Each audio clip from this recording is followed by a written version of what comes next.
let's talk about taking a flock filter SED system offline and then returning it to service.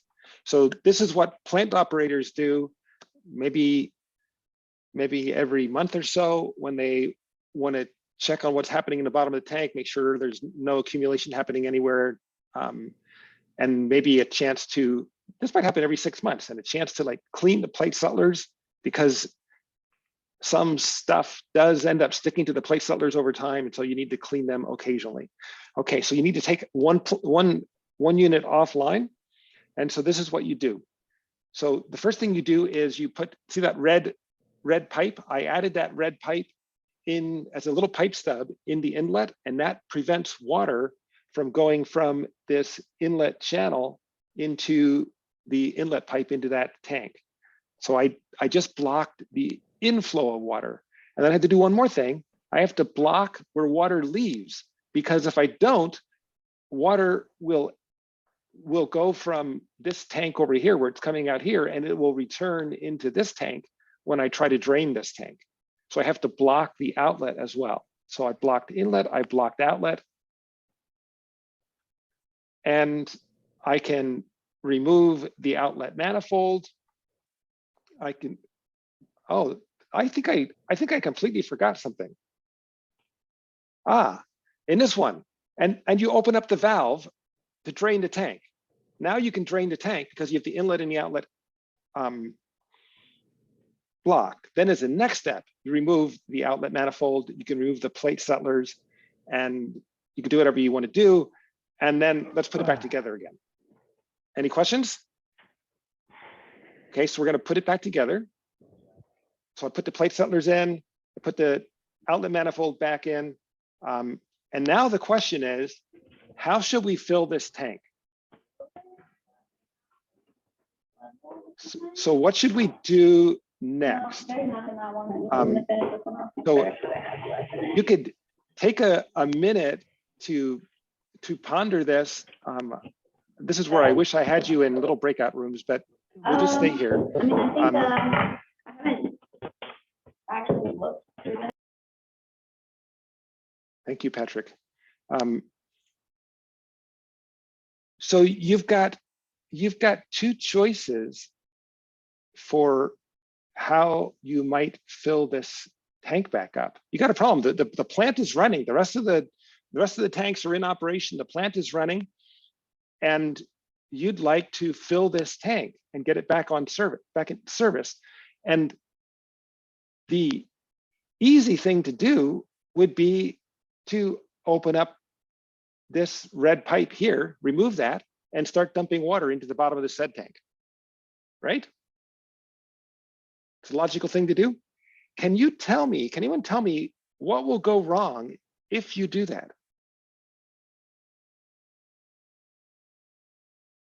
You got some tanks that are over there that are full. You got one tank that's empty. You got this inlet channel that's coming in from your flocculator. You're gonna open up this pipe. What happens next? Can you imagine? I know I'm asking you to do computational fluid dynamics in your heads. Completely unfair. But what do you think would happen? Anyone?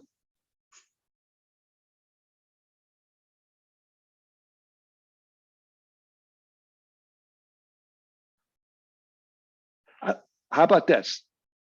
Do you think water would go into that pipe slowly or fast?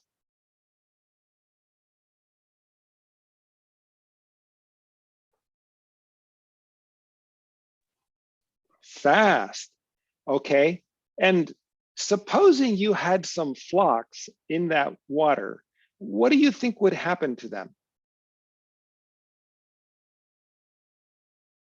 They would break up immediately, because this is like one of these key insights. Flocks are actually super weak, like super weak, okay? They're weaker than snowflakes. It takes just about nothing to break them. It's not like if you pick up a flock, you can hold it in your hand. No, if you pick up a flock and try to put it in your hand, it's going to turn into clay. It's not going to retain its structure. So they're super weak. So if you drop them down that inlet pipe and into the bottom of the sedimentation tank, they will all break up. So now what happens if you do this? You fill the bottom of the sedimentation tank up with water that actually is no longer well flocculated. And that water is going to start coming up through your plate settlers. And because it's been all busted up, it's not going to be removed by the plate settlers. And so you're going to have dirty water coming out of this sedimentation tank when you start it up. So anyone see what you could do instead? And by the way, we didn't think about this in advance and solve this problem in advance. We did it the wrong way. And then we're like, oh, there's a better way to do this. Do you see what the better way is?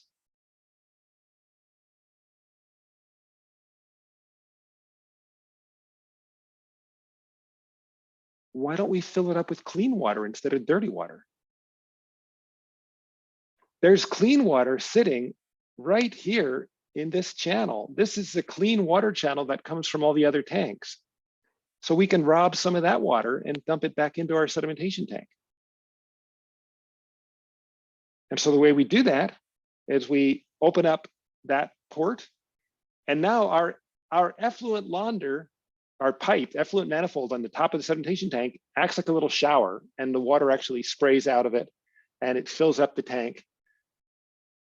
And then eventually the tank is full. And once the tank is full, we turn it on by removing the inlet pipe stub, and it begins operation, and it's full of clean water. And so it begins operating well from the beginning. There are still lots of opportunities to learn more things. I just want to leave you with that notion. We are not done yet. Water treatment is not a completed science. There is still lots of opportunity to learn new things. And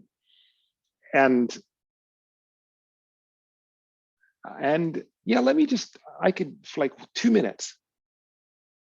Water treatment plants have a very difficult time knowing how to set their coagulant dose. And people have been trying to automate that process for many, many decades and have largely failed. To the best of my knowledge, no one has really succeeded in pulling this off and having it work well. So we're working on this one too, trying to figure out, could we get a signal from within the water treatment plant that would give us a good indication of whether or not our coagulant dose is right or not? And the little insight that we have is that the only real place where you can get this is how clean is the water after it settles. So our trick is grab some water out of the flocculator and run it through a little sedimentation tube as fast as we possibly can, and then run that water into a particle counter so that we can see what the particle distribution is, and then use how many particles are coming out in the particle counter of the settled water as a guide to our coagulant dose.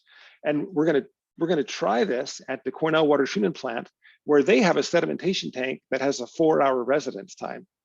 And so there's a huge delay before they get to know whether or not they succeeded in having the right coagulant dose, right? It takes 4 hours to go through the sedimentation tank. This system will have a residence time of something like 15 minutes maybe. And so they'll get a much faster response. And so they'll be able to not be so far behind in making their coagulant dose changes. So just like there's more things to learn.